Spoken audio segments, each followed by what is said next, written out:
আসসালামু আলাইকুম। মির্জা আব্বাস ভাই অসুস্থ এবং সে অসুস্থতার কারণে অনেকেই সোশ্যাল মিডিয়াতে বিভিন্ন জায়গাতেই দেখলাম, ভিজিট করে সম্ভবত যারা বিএনপির ভাই বোনেরা আছেন তারা বোধহয় বেশিরভাগ এইসব লেখাগুলো লিখছেন যে নাসিরউদ্দিন পাটোয়ারি হচ্ছে গিয়ে এই মির্জা আব্বাসের অসুস্থতার জন্য কারণ। আপনাদেরকে জ্ঞাতার্থে বলে রাখি যে মির্জা আব্বাস 2026 সালের 12ই ফেব্রুয়ারি যে নির্বাচনটা হয়েছে সেই নির্বাচনে উনি জনগণের ভোটে এমপি হন নাই। এটা ভাই আপনারা যারা আওয়ামী লীগের মতো গায়ের জোরে যদি কথা বলেন সেটা অন্য হিসাব, কিন্তু যদি যুক্তি আর বাস্তবতার প্রেক্ষিতে কথা বলেন তাহলে মির্জা আব্বাস যে ফেল করেছে সেটা আপনি নিজেও জানেন। আওয়ামী লীগের অনেক এই দিন একজনের সাথে কথা হচ্ছিল, উনি সম্প্রতি বাংলাদেশ থেকে এসেছেন, আওয়ামী লীগের সমর্থন করেন, বাট সে আবার আমারও পছন্দ করে ইন্ডিয়ার কারণে। তো উনি আমারে বললেন যে বলতেছে ভাই কোন এমপি, ও আচ্ছা রহমত আলী না রহমতুল্লাহ, যে রহমত আলী বোধহয়, যে বাড্ডার ওই দিকের যে এমপি ছিল আওয়ামী লীগের, এর বউ নাকি আবার খুব ভালো মানুষ। হ্যাঁ, বউটা সে ভোট দিতে গিয়েছে, পরের দিন দেখে তার বউয়ের ভোটটাও বউ দিতে পারে নাই, ভোট আরেকজন দিয়ে দিয়েছে, মানে ওই রাতের ভোটের, যেটা 2018 সালে। তো এই লোক সে এরকম এক ভোট কেন্দ্রে সে সারা রাত ভোট মেরেছে। তো এসে তারপরে সে বলল যে ভাই এই ব্যাপার, ভোট কিন্তু এইভাবে হয়েছে, আপনারা যেটা বলেন এটা একদম অযৌক্তিক না। তো এটা কিন্তু আওয়ামী লীগের লোক সবচেয়ে ভালো জানে যে রাতে ভোটটা যে হয়েছে। আজকে বিএনপি 2026 সালের 12ই ফেব্রুয়ারি নির্বাচনে কি করেছে এটা বিএনপি পৃথিবীর সবচাইতে ভালো জানে। কিভাবে কি হয়েছে, কোন জায়গায় কাকে ঠকায় কাকে জিতানো হইলো কি, এগুলো সব কিছু ওনারা আমাদের চাইতে ভালো জানে, স্বীকার করবে না, এটাই হচ্ছে গিয়ে পার্থক্য। স্বীকার করার দরকার নাই, কিন্তু উনি কিন্তু একজন ভোট চোর। এবং দুনিয়াতে আপনি চুরি বাটপারি শয়তানি সব কিছু করবেন আর আপনি অসুস্থ হইলে সব কিছু মাফ হয়ে যাবে, বিষয়টা এরকম না। বাট আমাদের ভিতরে ওইটুকু মনুষ্যত্ববোধ, মানবতা বোধ, সৌজন্যতা বোধ আছে সেইটুক, যে একজন মানুষ অসুস্থ হয়েছে, মানুষ তো যাই হোক আশরাফুল মাখলুকাত হিসাবে আমি তাকে, তারপরে সে মুসলমান, আমি তাকে ভাই মনে করি, ভাই হিসাবে আল্লাহর কাছে দোয়া চাই আল্লাহ যেন ওনাকে সুস্থ করে দেখ। বাট এই যে দোষ যারা দিচ্ছেন তাদেরকে প্রথমে হিসাব করতে বলবো, মির্জা আব্বাসকে যদি নাকি ওনার ধরেন কোনো পাপ টাপ কিচ্ছু নাই, এই ভোট চুরি করেন নাই, উনি ভোটেই জিতে তারপরে সংসদ সদস্য হয়েছেন, উনি খুব ভালো মানুষ, ওনার মতো ভালো মানুষ এই দুনিয়ায় কেউ নাই।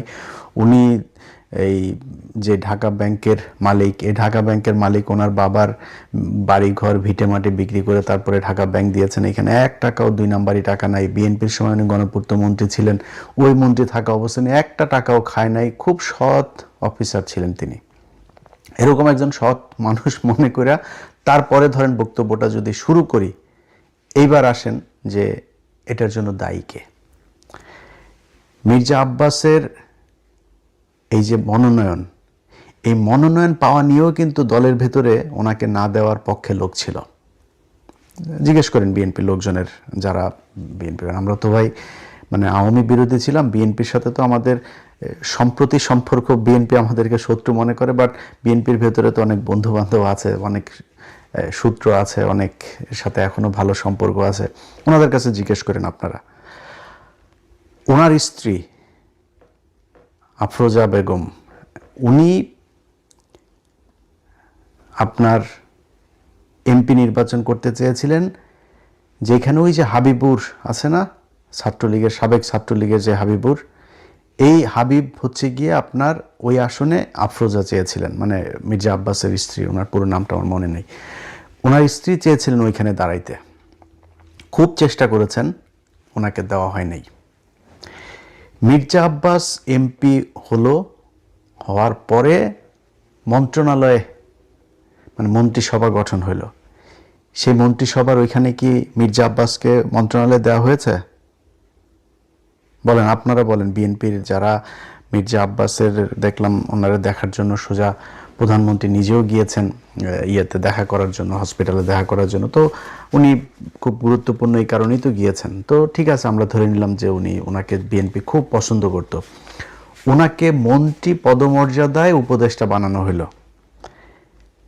এই আওয়ামী লীগের সময় মনে আছে আপনাদের একবার ওই যে দপ্তরবিহীন মন্ত্রী একজন ছিল, কে যেন আমি ভুলে গেছি এই লোকটার নাম, কাউকে একজনকে দপ্তরবিহীন মন্ত্রী বানানো হয়েছিল, সুরঞ্জিত সেন গুপ্ত টুপ্ত বা কাউকে একজনকে, আমার মনে নাই তার নাম। তার নিয়ে আমরা খুব হাসাহাসি করতাম, ট্রল করতাম ফেসবুকে। তো এই যে মির্জা আব্বাস, গয়েশ্বরচন্দ্র রায়, এরকম কয়েকজনকে দপ্তরবিহীন মানে এই মন্ত্রীর পদমর্যাদায় উপদেষ্টা বানিয়েছে না, এটা কিন্তু গালের মধ্যে একটা জুতা মারা। মির্জা আব্বাস ওই জুতায় কতটা কষ্ট পেয়েছেন সেটা আপনারা মানে বাস্তবতা দিয়ে আপনাদেরকে আমি বুঝাই দেই। আপনাদের মনে আছে গয়েশ্বরচন্দ্র রায় এই উপদেষ্টা বানানোর পরের দিন একটা বক্তব্য দিয়েছিল, মনে আছে আপনাদের? পৃথিবীতে যতদিন বেঁচে থাকবে কোনোদিন গয়েশ্বরচন্দ্র রায় মন্ত্রী হবেন না। উনি নিজে বলেছেন, আমি কোনোদিন মন্ত্রী হব না যতদিন পৃথিবীতে বেঁচে থাকব। কত কষ্ট পেলে তারপরে একজন মানুষ এই কথা বলতে হবে। আপনার কি মনে হয় না মির্জা আব্বাসও ওই একই রকম কষ্ট পেয়েছে? মির্জা আব্বাসও পেয়েছে। অতএব মির্জা আব্বাসের যদি নাকি এই কষ্ট, এই ব্রেনের উপরে যে চাপ, এই চাপ যদি কেউ দিয়ে থাকে সেটা বিএনপি দিয়েছে, নাসিরউদ্দিন পাটোয়ারি দেয়নি। এখন তারপরে আপনারা ধরেন তর্কের খাতিরে যদি তর্ক করতে যান, নাসিরউদ্দিন পাটোয়ারিকে এখন অনেকে বলছেন মামলা টামলা করবেন, ওনার বিরুদ্ধে কথাবার্তা বলছেন। নাসিরউদ্দিন পাটোয়ারির জায়গায় যদি নাকি মির্জা আব্বাসকে হারানো হইতো, নাসিরউদ্দিন পাটোয়ারি এখনো পর্যন্ত তো জীবিত আছে, সুস্থ আছে, ওরে পিটাই মেরে ফেলতো বিএনপির লোকজন। মনে আছে আপনাদের মির্জা আব্বাসের বউ নিজে চলে গিয়েছে আপনার কেন্দ্রে, নিজে কেন্দ্রে গিয়ে, সে ভিডিও দেখেছেন আপনারা? নিজে গিয়া একজন ইয়ের বউ তো, ক্যান্ডিডেটের বউ তো এইভাবে যায় ভোট গণনা করতে পারে না, তাই না? তার এখানে ঢোকারই এখতিয়ার ছিল না, সে সেখানে গিয়েছে, গিয়ে তারপরে সেটা নিয়ে আপনারা সোশ্যাল মিডিয়া, নিউজ, পত্রিকা, টেলিভিশন সব জায়গায় দেখেছেন এই খবর। কেন গিয়েছিলেন? ভোট চুরি করতে গিয়েছেন। আপনি ভোট চোরের বউ, আপনি ভোট চোর। যদি বলেন যে নাসিরউদ্দিন পাটোয়ারির কারণেই সে মারা গিয়েছে, নাসিরউদ্দিন পাটোয়ারির কারণেই সেটা হয়েছে, নাসিরউদ্দিন পাটোয়ারির এইটুক দায়িত্ব নিয়ে নেওয়া উচিত। মারা গেলে মারা গেছে, আমার কথায় যদি সে এরকম অবস্থা হয়, হয়েছে, আমি সত্য কথা বলছি, আমি ভোটে আমারে জোর করে তারা চুরি করে জিতাইছে, এই জন্য করা হয়েছে। এই নাসিরউদ্দিন পাটোয়ারি সহ জামাত ইসলাম এই যে আজকে পর্যন্ত চুপ করে আছে না, এই জামাত ইসলাম ওই যে ওয়াকার বলেছিল বুকে পাথর বেঁধে তারপরে হাসিনাকে সে দেশ থেকে বের করেছে। বউ, আপনি ভোট চোর।